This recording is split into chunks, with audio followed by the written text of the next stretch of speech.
Olá, seja muito bem-vindo ao Get Woman à Mesa. Hoje estamos nesse formato diferente, nesse cenário lindo e estávamos esperando por você. Quero começar pedindo que você se inscreva no canal, se você ainda não é inscrito. Esse lugar, essa plataforma que Deus nos confiou para estarmos trazendo o Evangelho, para trazer aquilo que Ele tem feito em nossas vidas. E nós queremos que essa mensagem chegue ao número máximo de pessoas. Então, nós contamos com você, para que você compartilhe, para que você esteja conosco, né? Comente aqui de onde você está nos assistindo. E, Zé, tá funcionando o meu áudio? Tá? Só para testar. Hoje foi com muita emoção aqui, mas eu sei que quando tem um propósito grande, muitas vezes tem lutas, né? Então, seja muito bem-vindo. Hoje nós estamos aqui não com convidados, mas para falar algo sobre um assunto muito importante, sobre um movimento que está acontecendo. E eu quero começar perguntando para você. Você sabe o que vai acontecer no Brasil no dia 25 de outubro de 2025? Se você ainda não sabe, fica conosco até o final, que nós vamos fica comigo até o final, que eu vou compartilhar com você sobre isso. Então, o nosso país é conhecido, né, por receber tantas palavras, tantas promessas, profecias sobre avivamento. E se você tem uma caminhada com Jesus, você já deve ter ouvido isso, que Brasil seria o lugar de onde viria o avivamento, e muitas vezes nós nos reunimos como igreja para clamar por esse avivamento, para viver esse avivamento. Então, esse podcast tem a ver com isso. E eu quero começar falando sobre uma mulher da Bíblia, chamada Esther. Não sei se você já conhece ela, mas nós vamos conversar um pouquinho, porque ela é a personagem, né, que Deus escolheu para ser a protagonista desse movimento, para ser a nossa referência. Então, existe um livro na Bíblia chamado Livro de Esther, né, que ela foi uma rainha ao lado do rei Xerxes. Mas ela não nasceu rainha, ela não nasceu no palácio. Ela era uma simples judia. E ela era uma judia onde ela perdeu sua família, porque naquela época o povo judeu foi aprisionado, né? Eles levaram como cativos para a Babilônia. E nesse momento, ela estava vivendo com o seu primo, Mordecai. Algumas pessoas falam Mardoqueu ou Mordecai. Ela estava vivendo com o seu primo Mordecai, ele estava cuidando dela, ele se tornou aquele que ia proteger ela, fazer o papel de pai, né? E em contrapartida, existia o rei Xerxes, que era um rei muito poderoso, que tinha uma esposa chamada Vasti. E essa mulher era conhecida por ser muito bela. E o rei decidiu fazer uma festa que durou muito tempo mesmo. Se você for ler, você vai ver que os últimos 7 dias era o encerramento da festa. Então, imagina quanto tempo durou. E nessa festa, em determinado momento, ele quis se exibir para os seus convidados. E ele, então, chama a rainha Vasti para se apresentar, né? Ele queria mostrar o quanto ela era bela, enfim. E simplesmente ela se negou.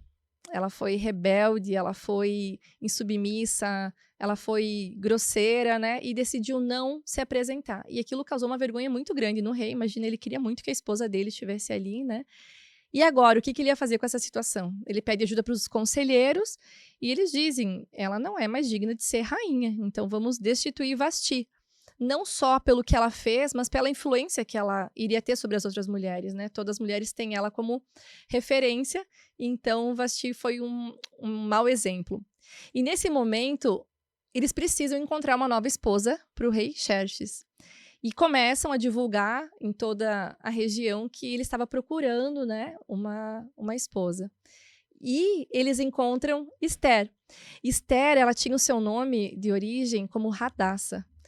E ela era uma moça bela e, enfim, eles levam ela até o palácio. E ela e tantas outras mulheres. E começa um processo de embelezamento, onde eles davam banho de mirra e toda uma preparação para ela se apresentar para o rei, né? E chega o momento de Esther se apresentar para o rei, e ele acha graça nela, ele escolhe ela é escolhida, então ela se torna rainha. E enquanto isso, o seu primo, Mordecai, trabalhava no palácio.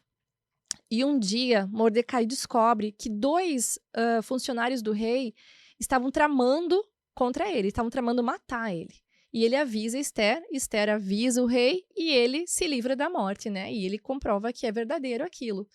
e esses homens são mortos. Então existia um livro onde registravam todos os acontecimentos do reinado dele, e ali constava isso. Mas as pessoas têm memória curta, passou algum tempo, existia um homem no palácio chamado Ramã. Amã era um homem extremamente presunçoso, orgulhoso, que representava realmente o mal ali, né? E ele era tão soberbo que ele queria que todo mundo se curvasse diante dele. Só que Mordecai decidiu não se curvar, não reverenciar ele, e aquilo causou uma raiva muito grande nele. Uma raiva tão grande que ele decidiu matar Mordecai. Mas não só Mordecai, o povo judeu. Ele descobriu que Mordecai era judeu e decidiu matar. E um parênteses que eu esqueci de falar. Esther não podia revelar a sua descendência judia, né? Então Mordecai aconselhou ela: você vai para o palácio, né? Você vai lá com o rei, mas você não pode falar que você é judia, porque naquela época existia uma perseguição. Então, agora existe esse decreto. Existe um decreto sobre a vida de Mordecai e sobre o povo judeu. E como Amã era muito próximo do rei, tinha favor, né, aos olhos do rei, o rei aprova esse decreto e sela com seu anel. E quando algo era selado pelo rei, era irrevogável, não tinha como voltar. Então, Mordecai fica sabendo disso. E ele fica desesperado. E todo o povo começa a chorar e lamentar, porque existia um decreto sobre eles. Existia uma sentença de morte sobre eles. Então, Mordecai rasga suas vestes, ele usa panos de saco, passa cinza na cabeça e fica lá na porta do palácio. Esther fica sabendo e chama ele para entender, né, o que estava acontecendo, porque aquele lamento todo. E ele conta para ela o que aconteceu, sobre o decreto.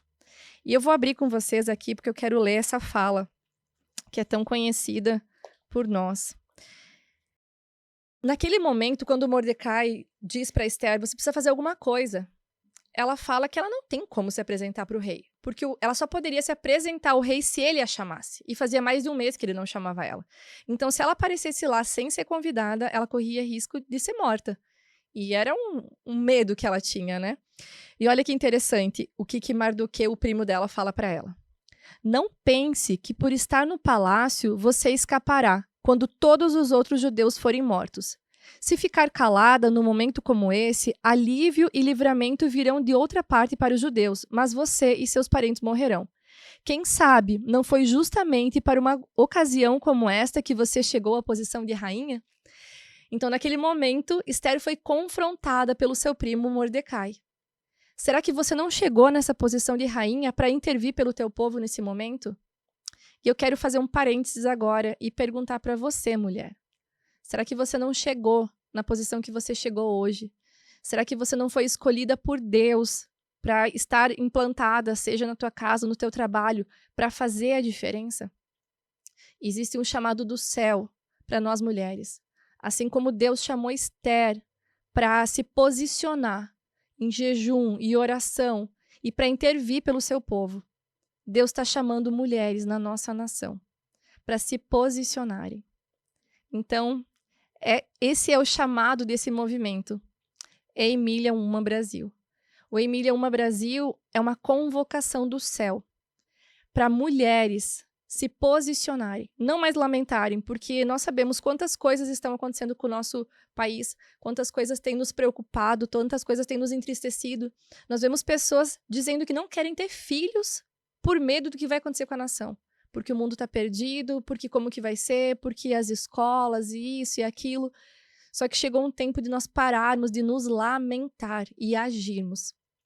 Continuando com a história, Esther diz assim para o seu primo: então você peça que o povo jejue e ore por 3 dias, e eu vou estar aqui também, eu e as minhas servas jejuando e orando. E no 3º dia eu vou me apresentar para o rei. E assim ela fez. Ela convidou o rei e Amã para um banquete. Então ela preparou aquele banquete, o rei ficou muito feliz, e ele pede o que você quiser, que eu te darei. E Esther, muito sábia, disse assim: eu quero mais um jantar amanhã, com você e Amã. E nesse meio tempo, Amã estava tão furioso com a postura de Mordecai que ele constrói uma forca de 20 metros na sua casa, disposto a matar Mordecai ali. Mas é tão lindo a gente ver que enquanto o povo jejuava e orava, Deus estava agindo no sobrenatural. Aos olhos de Esther não tinha solução, era um decreto irrevogável. Aos olhos de Mordecai não tinha o que fazer, não tinha solução, né? Porque aquilo tinha sido estabelecido, enfim. Mas para Deus tudo tem solução. E quando o povo ora e jejua aqui na terra, algo sobrenatural acontece no céu. O rei Xerxes estava indo dormir e não conseguia pegar no sono. E ele decide ler o livro. Ele pede que tragam um livro sobre o seu reinado. E ali ele lê o que Mordecai tinha feito por ele. Que Mordecai tinha salvo a vida dele, né? E ele tinha esquecido. E ele então pergunta, o que esse homem recebeu como recompensa? E falaram, nada.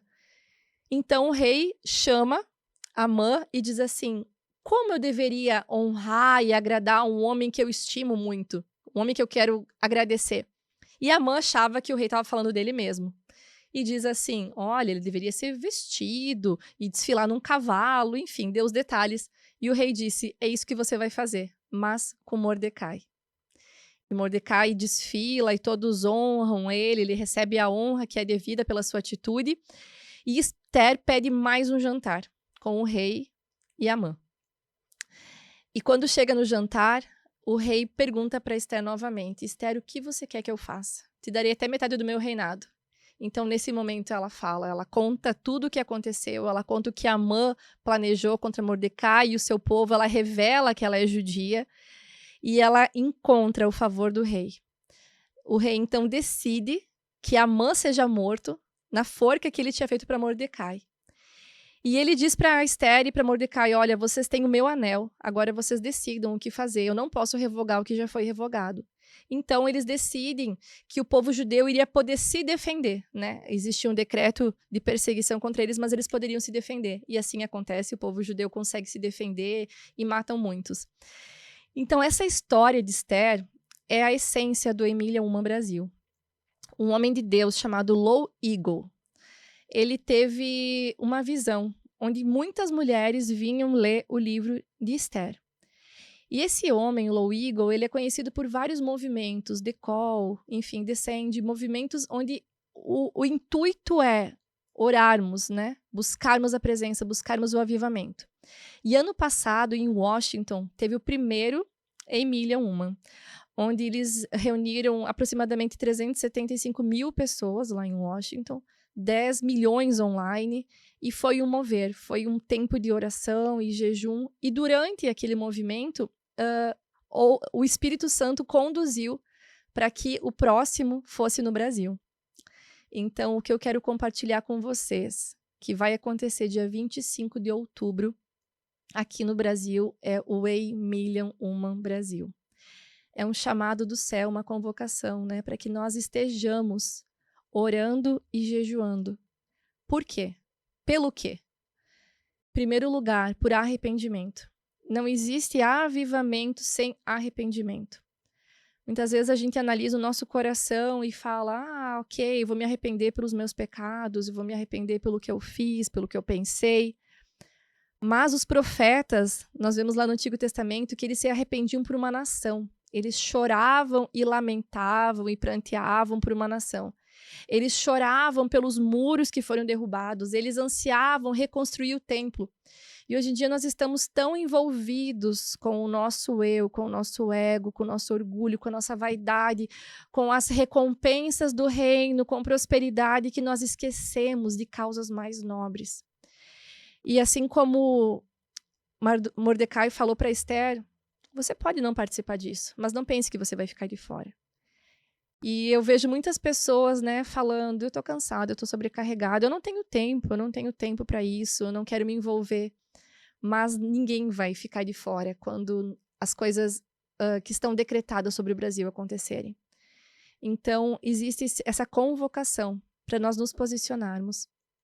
E não é sobre nós levantarmos uma placa de uma igreja.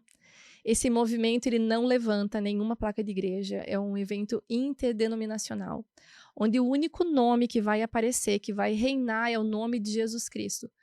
Vai haver louvor, vai haver palavra, conforme o Espírito Santo conduzir, mas vai ser tudo voltado para Ele, para Jesus, que é o autor e consumador da nossa fé. Porque nós cremos que a situação do nosso país só vai mudar quando houver um decreto de cima, do alto, do Rei dos Reis. né? Nós temos visto tantas tentativas frustradas, porque nós confiamos em pessoas, nós confiamos em homens.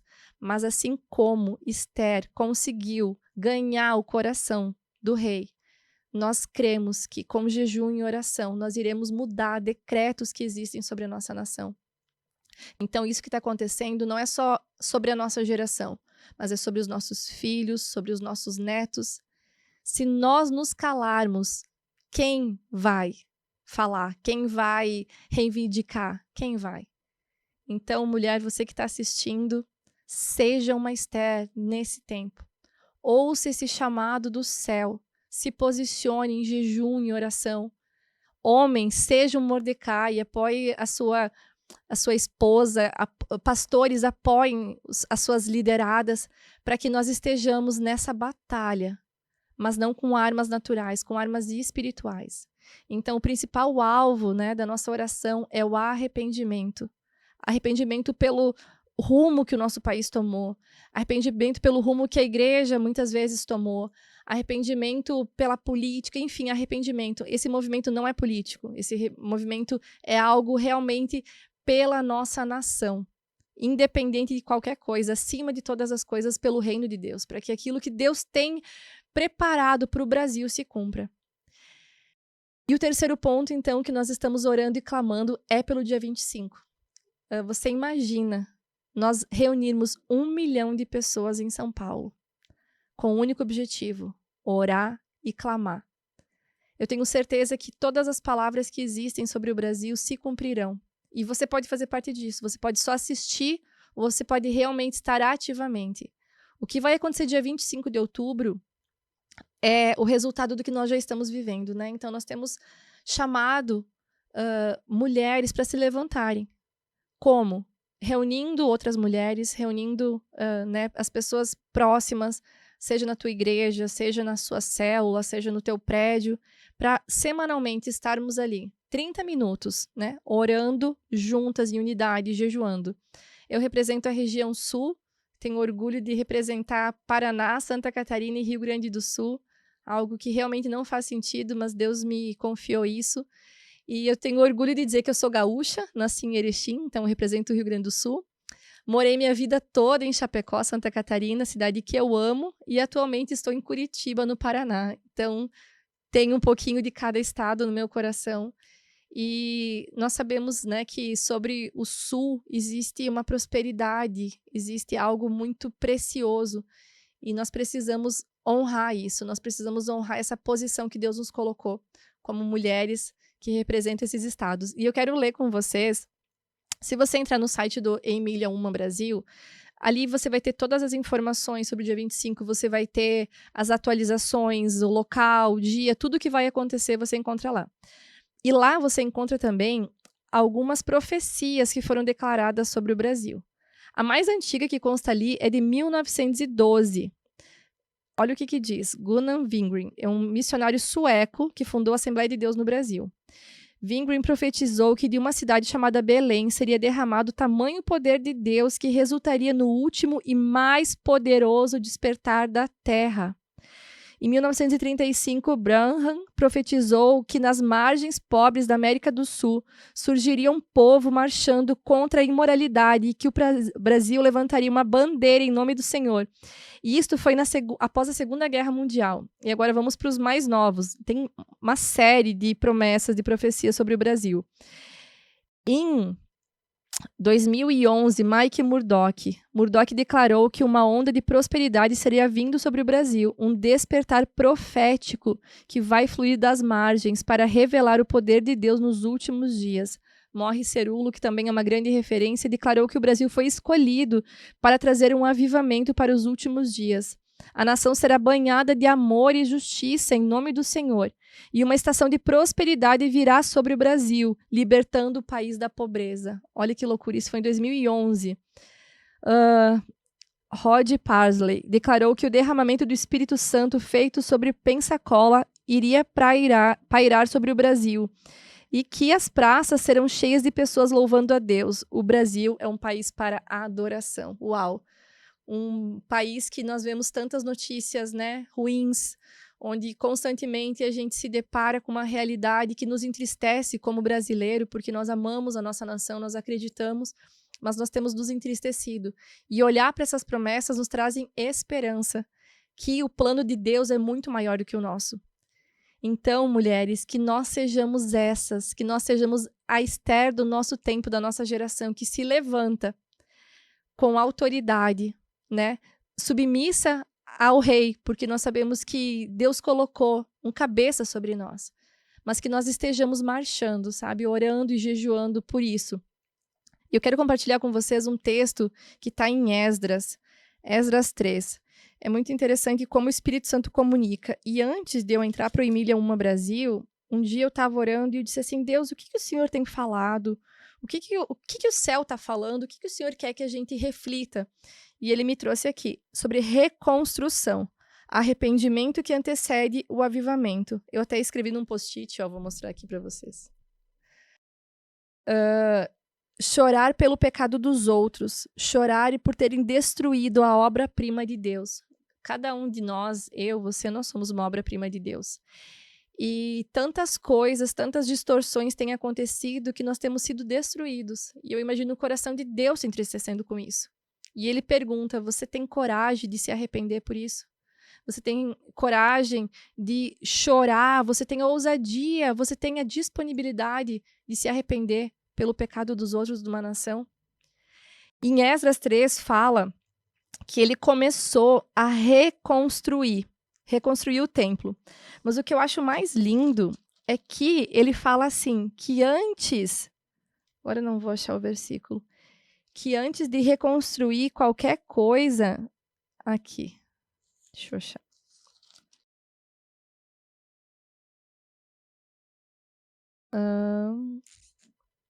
Aqui.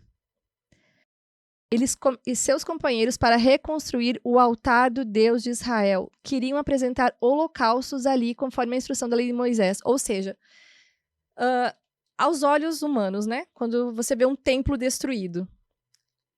Eu sou arquiteta, então a gente conhece um pouquinho mais de obra. Como que começa uma obra? Da fundação. Você começa fazendo, né, as sapatas, toda essa parte de fundação, e depois você levanta as paredes e depois você se preocupa em colocar o que tem que colocar dentro. Mas nesse momento, Esdras começa erguendo o altar. E quando eu li isso, eu pensei, uau, porque altar era onde eles prestavam o holocausto, o sacrifício, era onde eles se arrependiam dos seus pecados, onde eles sacrificavam naquela época, mostrando arrependimento pelo seu pecado. E o Espírito Santo ministrou muito forte ao meu coração, que é chegado um tempo onde nós precisamos reconstruir os nossos altares. Muitas vezes a gente quer ver algo sobrenatural acontecer na nação, na igreja, mas o nosso altar está destruído, o altar da nossa casa está destruído. Então, que nós venhamos entender que é um chamado para reconstruir altares, começando pelo nosso. Às vezes a gente acostuma com os erros, a gente acostuma com o pecado. Nossa, eu só mirei. Eu só explodi na minha casa.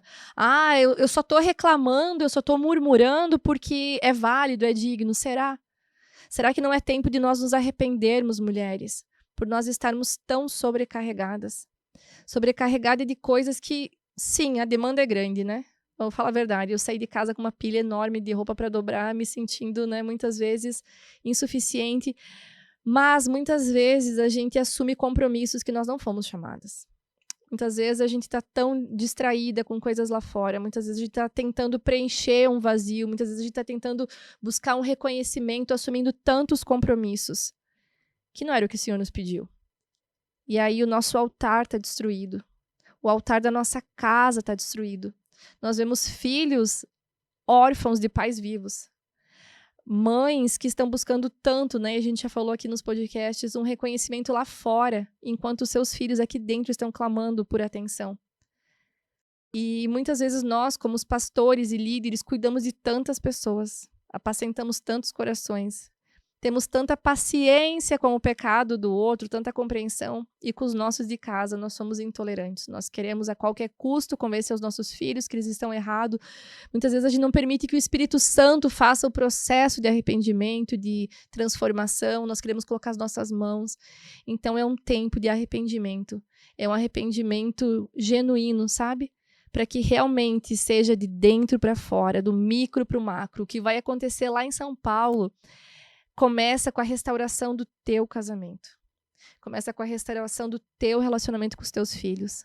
Começa com a restauração do teu relacionamento com os teus pais. Porque não tem como vir fogo do céu, não tem como acontecer algo grandioso se os nossos altares estiverem rachados. E falando sobre altares, teve uma das lives do Emílio Uma que me chamou muita atenção, que era sobre ídolos, né? Que nós, como cristãos, falamos tanto sobre idolatria, mas muitas vezes nós estamos idolatrando tantas coisas que não foi o Senhor que não é Ele, né? Porque o único digno de ocupar o lugar e reinar no nosso altar é o Senhor Jesus. O único digno da nossa adoração, que a gente se prostre, é o Senhor Jesus. Ele não divide a glória dele com ninguém. E muitas vezes nós temos nos perdido, né? Buscando tantas coisas. Tem uma frase que eu acho muito forte, que diz assim: aquilo que você passa a maior parte do tempo pensando no teu dia, isso aponta uma idolatria. Então, se você passa o dia inteiro pensando nos defeitos do teu corpo, na vaidade, que você podia melhorar isso, que você podia fazer essa cirurgia, que você podia fazer isso, será que a beleza, a estética não se tornou um ídolo para você? Se você passa o dia inteiro pensando em dinheiro, como que você podia pagar, enfim, ganhar mais, como que se a falta de dinheiro te tira o sono, né? Será que o dinheiro não se tornou um ídolo na tua vida? E um dos ídolos que mais nós temos visto e que é difícil de destruir é o nosso eu, é o nosso ego, é o nosso orgulho. Infelizmente, na nossa geração, onde as redes sociais dão voz para muitas pessoas, dão visibilidade, dão fama, né? Nós vemos pessoas que não faz sentido serem famosas e são famosas, que não agregam. É um simples vídeo, uma simples performance que fazem elas conhecidas. E isso, aos olhos humanos, parece ser muito bom. O reconhecimento, elogio, né? Curtidas, favorecimento, eu ganho coisas, enfim, eu alcanço. E nós temos criado um ídolo chamado eu. Se eu não sou vista, se eu não sou reconhecida, o que eu faço não tem peso, não tem valor. E é por isso que nós temos visto tantas mulheres dentro de casa frustradas, porque elas fazem algo que é lindo, que é grandioso, mas não tem uma câmera filmando, não tem curtidas, não tem... Então nós temos visto uma busca desesperada por sermos conhecidos. E isso tem alimentado o ego, o orgulho, né? E infelizmente isso entrou nas igrejas. Quantas vezes a gente vê pessoas gritando, querendo tirar foto, tietando, ministros de louvor, pastores. Então, sim, nós temos referência, todos nós temos referência. Eu amo ouvir muitos homens e mulheres de Deus, amo ouvir louvor, mas o meu coração não pode estar nisso. Não faz sentido nós irmos num evento única e exclusivamente por causa de uma pessoa. Nós vamos lá para adorar a Deus, e que bom que eu vou adorar a Deus através daquela pessoa que é usada e que eu amo a voz dela. Nós vamos lá para adorar a Deus, e que bom que aquele homem de Deus que compartilha a palavra, né? Domingo nós vamos ter aqui na Get o pastor Raik Carmelo, que é um homem de Deus, que Deus dá uma revelação da palavra para ele, que você diz, uau! E ele ainda brinca que no Google não tem. Então, ele é um homem de Deus e eu amo ouvir ele pregar, mas o meu coração não está nisso. Eu não vou na igreja porque ele vai estar pregando, eu vou porque todo domingo eu estou lá. Então, chegou um tempo de nós revisarmos o nosso coração. Chegou um tempo de nós olharmos para a real intenção. Por que nós temos feito as coisas, né? Será que a gente tem arrumado uma mesa de café da manhã para nossa família por amor, por honra? Ou para postar e mostrar o quão boa mãe, boa esposa eu sou? Tudo parte da gente analisar e sondar o nosso coração. Tudo parte da gente entender que o que a gente faz não é para homens. Tem um versículo que diz assim: tudo quanto fizeres, faça como se fosse para Deus, não para homens, sabendo que de Deus vem a recompensa. O que nós fazemos é para Deus. E é dele que vem a recompensa. E não existe recompensa melhor. O que nós vemos aqui na Terra são migalhas. Elogios são migalhas. Né? Curtidas são migalhas. Reconhecimentos são migalhas. Comparado àquilo que tem preparado para nós. O que Deus tem preparado para mim e para você é muito maior. É grandioso. Mas nós temos tentado preencher o vazio do nosso coração. O vazio da nossa existência. Com coisas tão pequenas. Isso tem nos distraído tanto, tanto, que a gente não tem buscado a verdadeira fonte de água viva. Quando Jesus tem aquele encontro com a mulher samaritana e ela tem sede, ele disse: beba de mim, que sou a fonte de água viva, você nunca mais terá sede. Só que hoje em dia a gente não tem conseguido chegar até a fonte. Porque parece que é difícil demais ler as escrituras. Nossa, eu tenho pronto mastigado, eu posso assistir pelo YouTube na velocidade 2 enquanto eu lavo a louça, enquanto eu faço academia. E tudo isso, você está em contato com a palavra, mas você precisa beber dele. Você precisa estar aos pés dele, você precisa comer direto, né, da palavra, do pão vivo. Então, esse momento, essa conversa nossa, é para que você conheça o Emília Uma Brasil, para que você entenda esse movimento, que eu tenho certeza que vai repercutir em todo o mundo. O que vai acontecer dia 25 de outubro irá repercutir em toda a terra.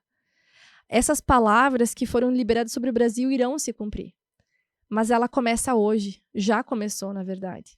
Então eu quero te fazer um convite, você que é da região sul, entre em contato conosco, entre em contato com a Emília Uma, né, Brasil, tem o Instagram, tem o site. Se você é de outras regiões do Brasil, para cada região existe uma líder e nós estamos fazendo encontros, né? Os encontros são online, então você pode participar. Se você quer levar para a sua igreja, se você quer apresentar para o teu pastor, né? Chame alguma das líderes que elas vão estar te orientando, seja uma mobilizadora. Use a tua rede social, use a posição que Deus te colocou. Será que você não tem tantos seguidores para poder anunciar isso, assim como foi falado para Esther? Será que você não chegou a essa posição de rainha para esse momento? Será que você não chegou nessa posição, nessa visibilidade para esse momento? Então, esse é um convite para você conhecer mais esse projeto tão lindo do Emília Uma Brasil.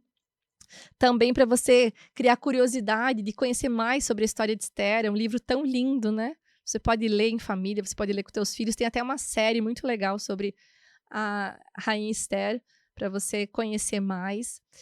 E, para encerrar, eu quero compartilhar algo que Deus tem falado há algum tempo comigo. E eu vi uma postagem hoje que teve muitas visualizações que falava sobre isso, né? Que Deus...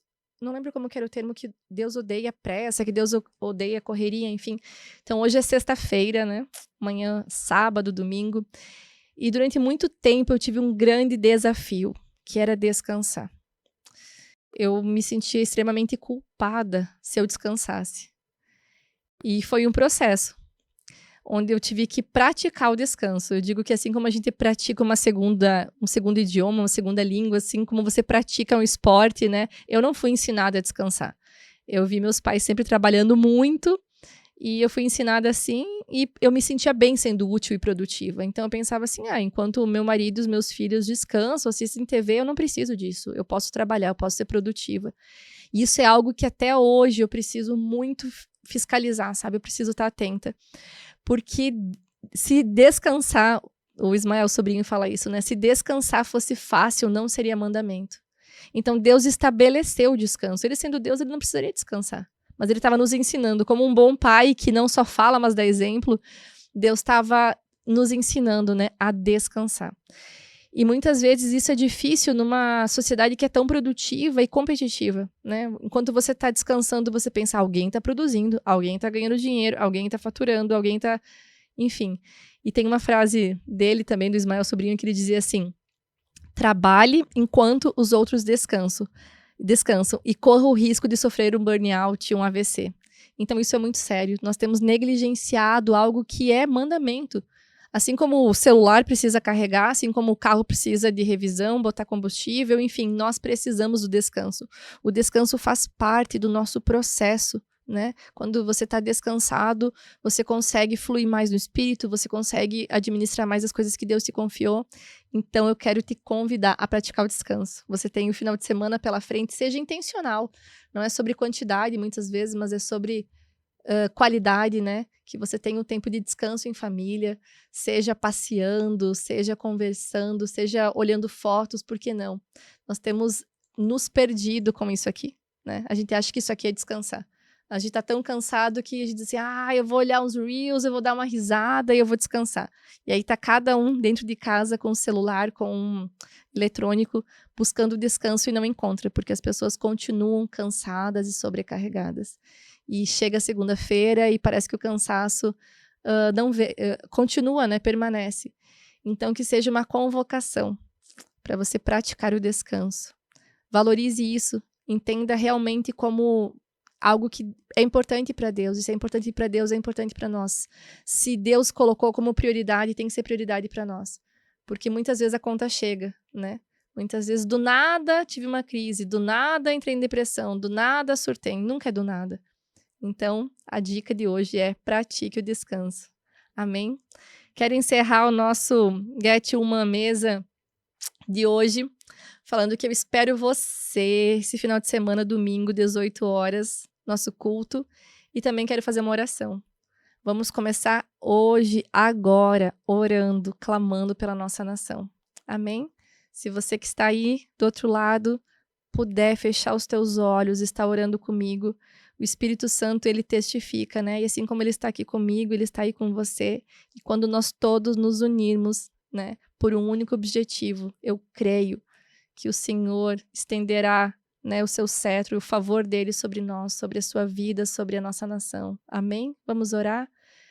Deus, muito obrigada por esse tempo. O Senhor é maravilhoso. O Senhor é o Rei dos Reis, o Senhor dos Senhores. Tu és grande, Senhor, e não há ninguém além de ti. Nós estamos aqui nesse momento falando do teu Filho Jesus Cristo, o nome que está acima de todo nome. Yeshua HaMashiach, Emanuel, Deus conosco, Príncipe da Paz. E nós acreditamos no mover do Espírito Santo de Deus. Espírito Santo, tu és o nosso melhor amigo, tu és o nosso encorajador. Eu peço agora que você visite cada pessoa que está assistindo, que elas sejam encorajadas, Pai. Muitas vezes nós não vemos saída para os nossos problemas e por isso nem queremos nos envolver em outras situações. Mas que a gente venha entender que existe um chamado maior, existe uma causa nobre que o céu está nos chamando para nos posicionarmos.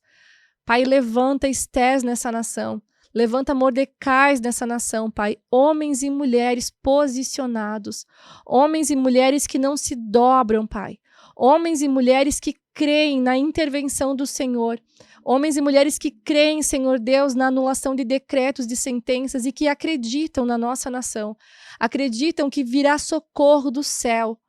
Deus, obrigada por fazer parte desse movimento, Pai.